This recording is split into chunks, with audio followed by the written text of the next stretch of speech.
जय श्री कृष्ण साथियों, कैसे हो आप सब। उम्मीद है आप सब खुश और मस्त होंगे। साथियों, हमारे YouTube channel Time of Mythology में आपका एक बार फिर दिल से स्वागत है। साथियों, हम लोग हमेशा महाभारत के युद्ध में संजय की चर्चा करते रहते हैं, जिन्हें उस युद्ध का सजीव वर्णन धृतराष्ट्र को सुनाने के लिए विशेष दिव्य दृष्टि मिली थी। आखिर कौन थे संजय? महाभारत से लेकर आज तक वो क्यों अमर हैं? उस युद्ध के बाद उनका क्या हुआ, आइए जानते हैं। लेकिन इससे पहले आप लोगों ने अगर अभी तक हमारे चैनल को सब्सक्राइब नहीं किया है तो अपना थोड़ा सा प्यार और सपोर्ट देते हुए हमारे चैनल को सब्सक्राइब जरूर कर लीजिए और बेल आइकन को भी ऑल सेलेक्ट कर लीजिए, ताकि ऐसी ही पौराणिक जानकारियां आप तक आसानी से पहुंचती रहें। धन्यवाद। साथियों, संजय महर्षि वेद व्यास के शिष्य थे। वो धृतराष्ट्र की सभा में शामिल थे। राजा धृतराष्ट्र उनका बहुत सम्मान करते थे।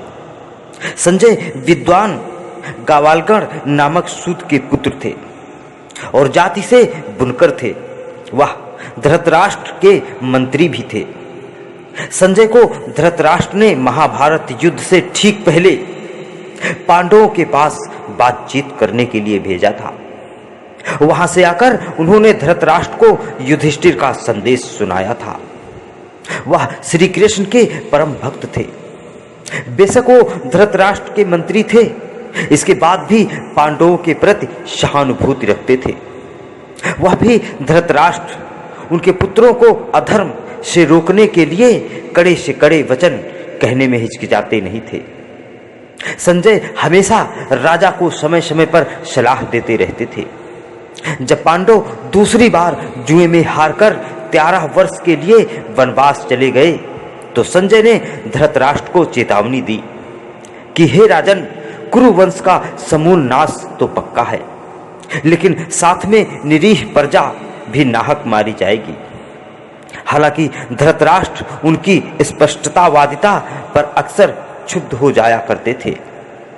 जब ये पक्का हो गया कि युद्ध को टाला नहीं जा सकता, तब महर्षि वेद व्यास ने संजय को दिव्य दृष्टि प्राप्त की, ताकि वे युद्ध क्षेत्र की सारी बातें महल में ही बैठकर देख लें और उसका हाल धृतराष्ट्र को सुनाएं। इसके बाद संजय ने नेत्रहीन धृतराष्ट्र को महाभारत युद्ध का सारा अंश कह सुनाया। ये भी कहा जाता है कि वह हमारे देश के पहले कमेंटेटर भी थे।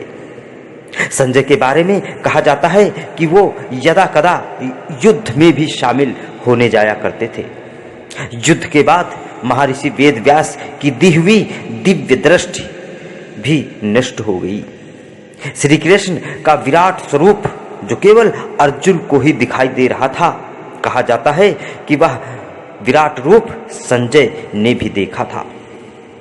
संजय को दिव्य दृष्टि मिलने का कोई वैज्ञानिक आधार महाभारत या उसके बाद ग्रंथों में नहीं मिलता। इसे महर्षि वेद व्यास का चमत्कार ही माना जाता है। गीता पर कालांतर में लिखी गई कई टीकाओं में इस विषय पर कोई ठोस समाधान नहीं दिए गए। महाभारत युद्ध के बाद कई सालों तक संजय युधिष्ठिर के राज्य में रहे। इसके बाद वो धृतराष्ट्र, गंधारी और कुंती के साथ संन्यास लेने चले गए। पौराणिक ग्रंथ कहते हैं कि वो धृतराष्ट्र की मृत्यु के बाद हिमालय क्षेत्र में चले गए थे। तो साथियों, महाभारत में कौन थे संजय? उम्मीद है यह जानकारी आपको जरूर पसंद आई होगी। आपकी क्या राय है ये कमेंट में लिखना ना भूलें। वीडियो पसंद आई हो तो वीडियो को लाइक करें, शेयर करें और हमारे चैनल को सब्सक्राइब करना बिल्कुल ना भूलें। मिलते हैं अगले वीडियो में फिर एक पौराणिक जानकारी के साथ। तब तक के लिए जय श्री कृष्ण।